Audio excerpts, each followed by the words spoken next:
I'm Milena, and until my 30th birthday, the most exciting part of my life was when the accounting firm I worked for decided to switch from PC to Mac. Yeah, not exactly headline stuff. But then, at a friend's birthday bash, everything changed. That night, I stood at the corner of a cramped living room, clutching a soda and feeling awkward in my too tight dress. The music was loud, way too loud for conversation, but apparently just right for him, Mark. He was a head taller than most, which was probably why he spotted me. He sauntered over with a confidence that made my heart skip. "Hey, you're Milena, right?" His voice was clear, even over the thumping bass. Yeah. And you are?" I sipped my drink, trying to look calmer than I felt. "Mark. I've seen you around. Mind if I join you?" He didn't wait for an answer, just took it as a given and stood next to me. "Not at all," I said, my voice nearly lost to the latest pop hit blaring through the speakers. "So, Milena, what brings you here tonight?" He leaned in, his tone casual, but his eyes intense. "Just here to celebrate Sarah's birthday. You know her long?" "Yeah, went to college with her. She keeps inviting me to these things." He shrugged. "Can't say no, can I?" We laughed, and it felt natural, easy. "I get it. I work with her. She's kind of hard to say no to." "An accountant, right?" she mentioned. He nodded like he knew all along. "That's right. Numbers are my game," I joked, though I usually found nothing funny about spreadsheets. "Sounds thrilling." He grinned, and I couldn't tell if he was mocking me or not. "Oh, absolutely. It's all wild parties and high stakes in the accounting world." We laughed again, and that's when I felt it, the ease of talking to someone who seemed genuinely interested in what I had to say. It was a new feeling, exciting and a bit scary. "You want to grab some air?" he suggested, tilting his head towards the backyard. I nodded, grateful to escape the noise. Outside, the cool air was a relief. "So, what's a guy like you doing in a place like this?" I asked, trying to sound smoother than I felt. "Just looking for a good time, I guess. And maybe someone cool to hang out with," he said with a smile that made his eyes crinkle at the corners. We talked about everything and nothing, movies, books we liked, how he was into graphic design but stuck at a corporate gig he didn't love. It was as if we'd known each other for years. As the night wound down, he pulled out his phone. "Can I get your number? I'd really like to see you again, Milena." I hesitated, not used to this kind of attention, but something about him felt right. "Sure," I said, punching my number into his phone. He smiled, his whole face lighting up. "Great. I'll call you. We should go out, just the two of us." "Sounds good," I managed, my stomach doing flips. I watched him go, a part of me still in disbelief that this was my life now. Maybe turning 30 wasn't so bad after all. Maybe it was just the start of something truly great. The days after Mark's call felt like a blur. Before I knew it, I was getting ready for our first date. My nerves were all over the place. It wasn't like I had much experience in this department. I chose a simple blue dress, nothing fancy, but hoped it did the trick. Mark picked me up at 7 sharp. His car was a clean, well-kept sedan, nothing flashy, but it suited him. As I got in, he flashed me a smile that could knock you sideways. "You look great, Milena." "Thanks," I mumbled, my face probably red as a tomato. "You look nice too." Dinner was at this cozy little Italian place he knew. The food smelled amazing, but my stomach was doing somersaults. We ordered pasta, him with some fancy sauce and me with plain old marinara. "So, Milena, tell me something about you that no one else knows," he said, twirling his spaghetti expertly onto his fork. I chuckled, playing with my food more than eating it. "Well, I'm pretty boring. But I guess not everyone knows I can solve a Rubik's Cube in under 1 minute." He raised his eyebrows. "Really now? That's pretty cool.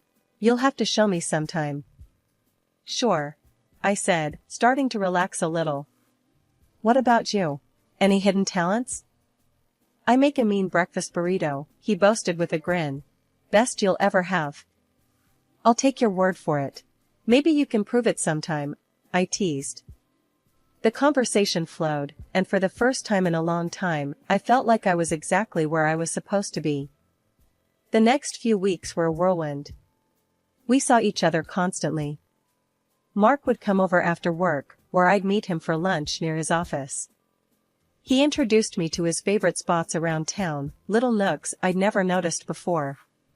It was like seeing the city for the first time. Things took a serious turn when he invited me to meet his parents, Jack and Mary. They lived in a small but cozy house filled with photos and knickknacks.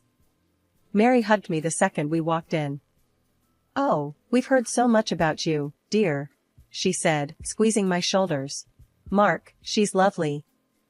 "Thanks, Mom," Mark said, and I could tell he was pleased. We sat down to dinner, and the conversation was nonstop.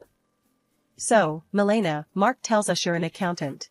That must be interesting," Jack said, passing me the potatoes. "It has its moments," I replied. "Mostly just numbers, but I like the order of it." "And how's your family?" Mary asked, genuinely interested. "They're good, thanks. My dad's a businessman, always busy, but he's been really supportive of me." It was all happening fast, sure, but it felt right. It was as if everything in my life had been leading up to this, meeting Mark, feeling like someone finally saw me for who I was, not just some plain Jane accountant. One evening, a few months into our whirlwind romance, we were walking along the riverbank. The city lights reflected off the water, and it was pretty, in a postcard kind of way. "Milena, I've been thinking," he started, stopping and facing me. "Yeah?" I asked, my heart starting to race. "I don't want to wait any longer. I know this is fast, but, will you marry me?" Just like that, my world changed. No hesitation, no doubt, just a simple yes, Mark. I'll marry you. The whirlwind didn't stop there. Soon after, I introduced Mark to my father. He took to Mark immediately, appreciating his straightforward manner and obvious affection for me. "He's a good man, Milena," Dad said, giving his approval, which meant the world to me. So, we got married. It was a modest wedding, nothing too extravagant, but it was perfect for us. I even found myself loving the way I looked in my wedding dress, something I'd never imagined. Smiling wide, I posted photos on my social media, sharing my joy with friends and family. After the wedding, life didn't slow down, it picked up pace. Mark and I barely had time to savor our newlywed bliss, before he suggested something big. "Hey, Milena, I've been thinking," he said one evening as we unpacked another box of wedding gifts in our cramped apartment. "How about we move in with my folks?" I paused, a coffee mug in hand. "Live with your parents?" He nodded, looking serious. "Yeah, they're not getting any younger, and I'd feel better if we were around to help out. Plus, it would save us some money on rent." It made sense, I guess, but moving in with the in-laws? That was sitcom territory. "Are you sure they'd want us there all the time?" "Absolutely," he assured me. "Mom's been hinting about it ever since we got engaged. Come on, it'll be good." So, 2 weeks later, there we were, pulling up to his parents' house with our lives packed into a bunch of boxes. Mark's mom, Mary, was waving from the porch before we even got out of the car. "Oh, Milena, we're so thrilled to have you both here," she exclaimed, pulling me into a hug that was a bit too tight. Jack, Mark's dad, clapped him on the back. "Welcome home, son. And you too, Milena." The house was cozy, stuffed with furniture that looked like it belonged in a museum of the 1970s. I tried to keep a smile on my face, but I was already missing our little apartment. Mark sensed my hesitation. "It's gonna be great, you'll see," he whispered as we carried boxes inside. The first few days were an adjustment. Mary was constantly hovering, always popping into our room to ask if we needed anything. "Just making sure you're comfortable," she'd chirp, while I tried not to cringe at the invasion of privacy. One evening, we all sat down for dinner, Mark, me, Jack, and Mary. The conversation was painfully mundane until Mark dropped another bomb. "So, the house needs some major repairs," he announced casually between bites of meatloaf. I choked on my mashed potatoes. Repairs? Yeah, the roof's a mess, and the plumbing's from the dark ages, he said. Jack nodded solemnly.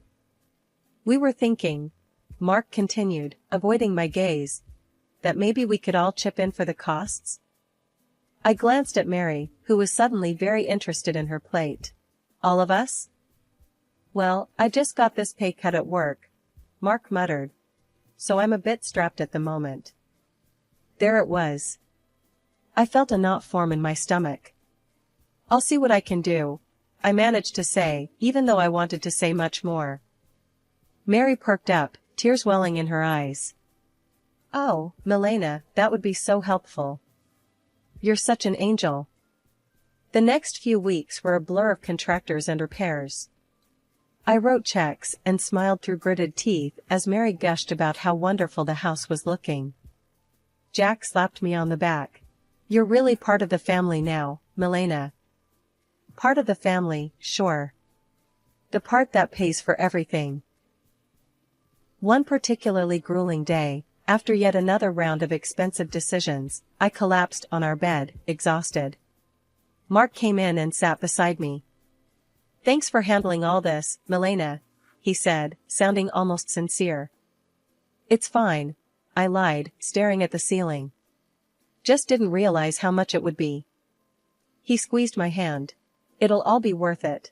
This is for our future, right? Our future, I echoed, not quite sure whose future we were building anymore. As I lay there, listening to Mark's steady breathing, I couldn't help but wonder if moving in was the right decision. But there was no going back now. I was in this deep, and I had to see it through, whatever the cost. After the renovations, the house looked great, like something out of a magazine. Honestly, despite the financial strain, I felt a bit of pride looking around. We decided to throw a small dinner party to celebrate, just the four of us. That's when everything took an unexpected turn. We were in the middle of dinner, laughing and sharing stories, when Mary suddenly got quiet. The room felt heavy all of a sudden. She looked at Jack, then at us, and her eyes were teary. We need to tell you both something important, she said, her voice shaky. Mark and I exchanged looks. What's going on? I asked, my stomach tightening. Jack took a deep breath.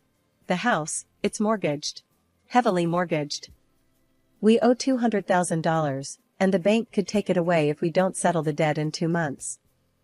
My fork clattered to my plate. What? You mean all the repairs we just paid for? Mary started sobbing. We were ashamed, and we thought we could manage it. But after the repairs and everything, there's just no way. I felt like I was in a bad dream. All the money, all the effort, it was for a house that wasn't even secure. So what are you saying now? My voice was sharper than I intended. Well, Mark started, his eyes avoiding mine. I was hoping, maybe, Milena, you could talk to your father. Are you serious? I snapped, my voice rising. Ask my dad for $200,000? It's just, after his help, the house would be secure. For us, for our future, Mark pleaded. Mary's sobbing grew louder, making me feel like the villain in this crazy drama. Please, Milena. It's our home. We've spent decades in this house. I was furious, but the tears and the pleading wore me down. I'll think about it, I finally muttered, feeling trapped. The next day, I called my dad, hesitantly explaining the situation. To my surprise, he agreed to help, but on one condition. I'll give the money, Milena, but only with a formal agreement, a receipt. I want everything documented. When I relayed this to Mark, he wasn't happy. Why does it have to be so formal? Can't he just trust us? It's $200,000, Mark. It's a lot of money, and he's just being cautious, I argued, feeling the divide between us grow. He'll get his paperwork, Mark muttered, clearly annoyed. The paperwork was drawn up, and the money was transferred. Mary and Jack were relieved, constantly thanking me, but the air between Mark and me had changed. There was a coldness that wasn't there before. Just when I thought my life couldn't get any darker, tragedy struck with brutal suddenness. "Milena, it's your Aunt Judith." Her voice came through the line, shaky and choked. "Your dad, he had a heart attack. It's bad." My heart dropped to my stomach. "What? How? Is he?" "He didn't make it, honey. I'm so sorry." The phone nearly slipped from my hand. "No, that can't be right," I mumbled, numb. I hung up and turned to find Mark standing in the doorway. "What's wrong?" he asked, his voice low. "My dad, he's gone," I managed to say before everything inside me broke and I started sobbing. Mark came over and put his arm around me, but it felt like being hugged by a stranger. "I'm sorry, Milena," he said, and it sounded sincere, but I was too lost in my grief to really hear him. Exhausted from another long day of funeral planning and negotiations with the agency, I came home earlier than usual. I expected the house to be quiet, but as I inserted my key into the front door, I heard voices from the living room. It was Mark, his tone dripping with frustration and disgust, talking to his parents. "I can't do this anymore. Living with her is driving me nuts. She's just, ugh, it's too much," Mark complained. His mom, usually so sweet and understanding, replied in a stern whisper. "You have to hold on a bit longer, Mark. We need to figure out what to do with those receipts your father-in-law had. Milena has them now. The sooner I get out, the better. I'll grab those receipts and destroy them. And then I'll start all over again with that rich beauty I told you about." Mark's voice was cold, calculated. I felt a chill run down my spine. Here I was, mourning my father, while the people I lived with were plotting behind my back. They weren't the loving family I thought I married into. Instead, they saw me as nothing more than a means to an end, a way to secure their financial troubles. Rage mixed with shock, but I knew I had to keep my cool. So, I slammed the door loudly, as if I had just come in, disrupting their scheming. "Oh, Milena. You're back early. How did everything go with the funeral plans?" Mary's voice shifted instantly to one of concern, her eyes wide with feigned innocence. I forced a smile, my stomach turning. "It's all coming together. Thanks for asking." As I spoke, I could see the quick glances they shot each other, their faces a mask of fake concern. It made my skin crawl knowing their true colors, but I realized that showing my cards now wouldn't help. I needed to be smart. I needed to protect what was mine, and possibly even get some justice for their deceit. The funeral was somber, the air heavy with grief and murmured condolences. But as the ceremony wrapped up and we returned to Mark's parents' house, the true colors of the family I married into began to show. As we gathered in the living room, sipping on lukewarm coffee, Mark's demeanor shifted. His usually charming facade crumbled away, revealing something more sinister. With a cold laugh, he looked straight at me and dropped the bomb. "Milena, pack your things. You need to get out. I've got someone else now, someone better." His words should have been like a slap. I pretended to be stunned, but before I could respond, Mary chimed in with a snide giggle. "We've really had enough of you, dear. We only put up with you for your money." "What about the house?" I asked, feigning innocence. "The house that I paid to fix, the $200,000 I poured into it?" Mary laughed harder, as if I'd told the best joke of the year. "Oh, sweetie, this house is ours. You're nothing here." Mark's smirk widened. "And those receipts you're so proud of? Found them in your dad's house and burned them. They're gone." For a moment, I let them believe they had won. But then, I couldn't help it, I burst into laughter. My reaction confused them, their smiles faltering. "Why are you laughing? What's so funny?" Mark demanded. I wiped a tear from my eye, still chuckling. "You three are just pathetic. You think you're so clever. The receipts you destroyed? They were copies. The real ones are safe with my lawyer. The color drained from both their faces. Mark's arrogance turned to panic. "You can't prove anything," he stammered. "I can, and I will," I shot back, my voice steady and firm. "Now, I want my money back, all of it, or my next call is to the police." Mark and Jack looked at each other, their earlier confidence replaced by fear. Jack, usually so bold and brash, began to plead. "Milena, please, let's talk about this. We can sort something out." With the truth now out in the open and the leverage squarely in my hands, the negotiations with Mark and his parents dragged on longer than I expected. It was clear they were trying every angle to sway the terms in their favor, but I wasn't about to budge. "Look, it's simple," I stated firmly during one of our numerous discussions at their, now legally mine, kitchen table. "The house gets transferred to my name in exchange for the IOUs. That's the deal. No more games." Finally, they relented. We all agreed that the best course of action was to make everything official and legal. I insisted that everything be documented by a lawyer and confirmed with the proper papers. "I want no corners cut," I emphasized. At the lawyer's office, the atmosphere was tense as documents were signed and notarized. I watched closely as each signature was applied, ensuring there was no room for further deceit. Once everything was finalized, I collected the documents related to the transfer and turned to Mark's mother, who looked deflated yet somehow still carried a hint of her former haughtiness. "I'll be keeping these in a safe place," I said, holding up the papers before slipping them into a folder. "Just to ensure no one is tempted to pull any stunts."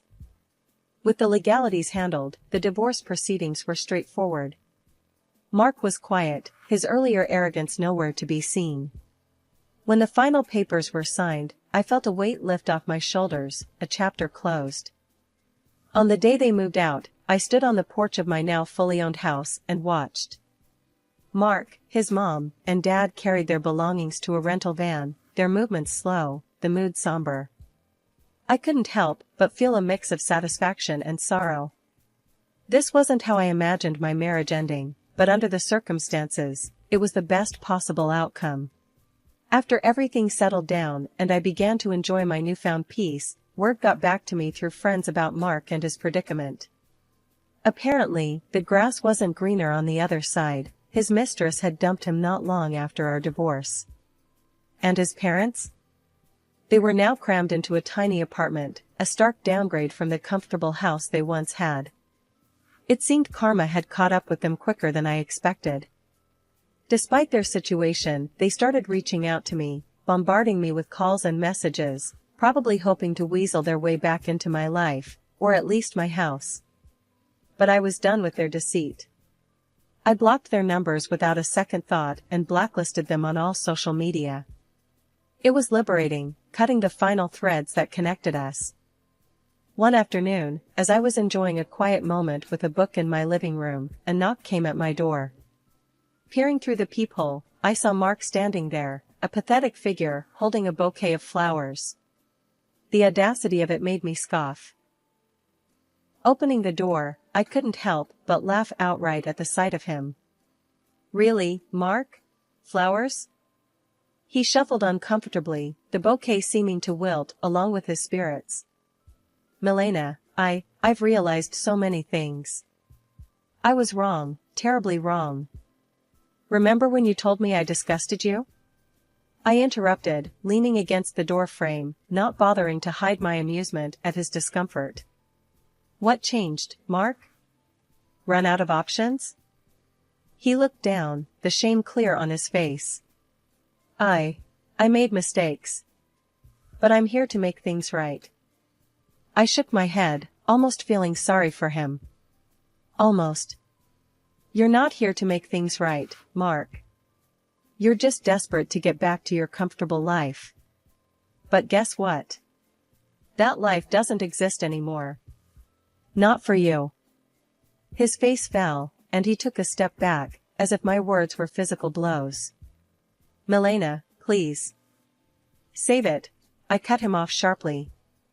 "I want you to leave. Don't come back here. We're done. Forever. Mark stood there for a second longer, his hope visibly crumbling. Then, without another word, he turned and walked away, his shoulders hunched in defeat. Returning to my book, I smiled to myself. The quiet of the house wrapped around me like a comforting blanket, a stark contrast to the chaos that once reigned here. I was finally at peace, living life on my terms, and no bouquet of flowers or sweet talk could disrupt that. I was truly, finally free.